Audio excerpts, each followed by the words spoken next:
مزید فورسز بھی ہیں. تو یہ اسپیکٹرم جو ہے وارفیئر کا، یہ بڑا کینوس بڑا وائڈ ہو چکا ہے.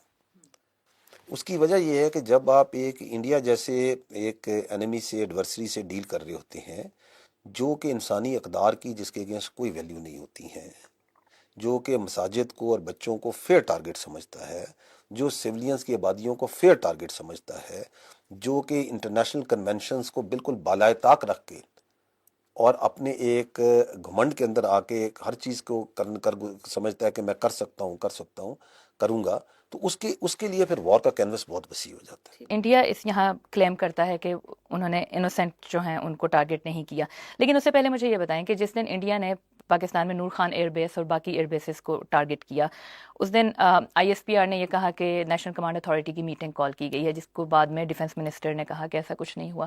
کوئی میٹنگ ہوئی تھی یا کال کی گئی تھی، یا جسٹ یہ ایک آپ نے اسٹیکس جو ہیں وہ ریز کرنے کے لیے ایک سگنل تھا؟ پہلے جو I would like to comment on this, جو آپ نے کہا انڈیا کہتا ہے کہ انوسینٹ کو ٹارگٹ نہیں کیا گیا. آئی تھنک 6 اور 7 کی رات کو جو ہوا دنیا نے دیکھا. 7 کی صبح کو media, international media was taken to Bahawalpur, Muridke, Muzaffar آباد، ایوری ویئر. اور جو لوگ گئے اور انہوں نے اوپنلی وہاں پہ دیکھا ہے کہ وہاں پہ جو سا it was only the burning flesh جو سا ہے بچوں کا اور عورتوں کا، they felt it over there. انہوں نے وہاں پہ قرآن کے صفحے جلے ہوئے دیکھے، انہوں نے مساجد دیکھیں جو تباہ کی گئی تھیں. کدھر تھے وہاں پہ؟ کون سے وہاں پہ ٹریننگ کیمپس تھے؟ وہ آبادیاں تھیں، سول آبادیاں تھیں، تھک پاپولیشنز کے اندر وہ درمیان میں مساجد تھیں. کہاں ہے وہ ایویڈنس؟ تو پہلے تو I think we need to be very clear that the Indian claims need to be taken with lot of pinch of salt. دوسرا آپ نے جو بات کی، دیکھیں میں پہلے بھی ریکویسٹ کی، ہم نے عرض کیا ہے کہ ملٹری کانفلکٹ جو سا ہے پاکستان انڈیا کے درمیان، بینگ ٹو نیوکلیئر پاورز، ایک بڑا ایبسرڈ قسم کا آئیڈیا ہے، ایک بڑا اسٹوپڈ قسم کا آئیڈیا ہے.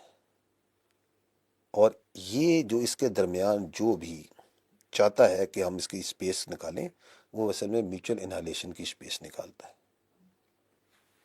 باقی NCA is not our domain. Absolutely not. It is the domain of the NCA to comment on it. But was it called? دیکھیں میں آپ کو یہی تو عرض کر رہا ہوں کہ it is not for the armed forces to comment on that. We are very conscious of our domains, where they start and where they end. NCA is a very serious business. It's the business of those who deal with the NCA. It is not the domain of the spokesperson of the armed forces to comment on that. تو جب بھی اس طرح کی کوئی statement release ہوتی ہے، so do you guys have a coordination with the PM house as well? ہماری ہر چیز میں کوارڈینیشن ہوتی ہے پولیٹیکو ملٹری لیڈرشپ کی، which is concerned with the defense of Pakistan. Cease fire ہے جو انڈیا کے ساتھ، اس کی کانورسیشن سٹارٹ کہاں سے ہوئی؟ کیونکہ انڈیا میں یہ بھی کہا جا رہا ہے کہ اٹ واز پاکستان کے DG ملٹری آپریشنس تھے جنہوں نے سیز فائر کے لیے بات کی تھی. What happened actually? 6 اور 7 کی رات کو جو بہیمانہ انہوں نے حملہ کیا معصوم بچوں اور عورتوں پہ، in the morning they contacted their DGMO, contacted to talk, and we responded very clearly that we will talk only once we have given a response. ہمارا رسپانس آیا 10 کی صبح کو. تو اس کے بعد جو سا ہے آپ نے دیکھا کہ انڈیا کے ٹی وی چینلز پہ their spokesperson came and it's on record that she came and she said کہ جی ہم جو سے اسکلیشن نہیں کرنا چاہتے اگر پاکستان اسکلیشن نہیں کرنا چاہتا. یہ ریکارڈ پہ ہے یا نہیں ہے؟ تو ہم تو ہمیشہ سے کہتے آ رہے ہیں کہ we are a peace loving nation. We were the one who were controlling that escalation. تو ان کی آلریڈی ریکویسٹ موجود تھی. انٹرنیشنلی جو سا ہے دی انٹرلوکیٹرز جو سے ہیں they were very much involved. The statesmanship of the President Trump has to be credited and has to be appreciated.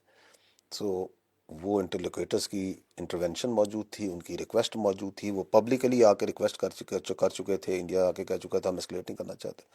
تو we said okay why not. India میں اپوزیشن لیڈر ہیں راہل گاندھی، انہوں نے ایک ویڈیو شیئر کی جو انڈیا کے minister for external affairs ہیں ایس جے شنکر کی.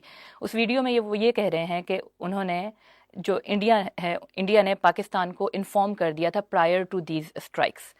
ڈڈ اٹ ہیپن؟ یہ تو ناظرین آپ نے DG ISPR صاحب کی بات چیت سنی. تو ان کا یہ کہنا تھا کہ پاکستان نے کبھی بھی پہل نہیں کی، کسی بھی قسم کا کوئی اٹیک، کوئی حملہ آج تک پاکستان نے نہیں کیا. یہ پہلگام کا جو واقعہ ہے یہ بھی بھارت کا جو ہے وہ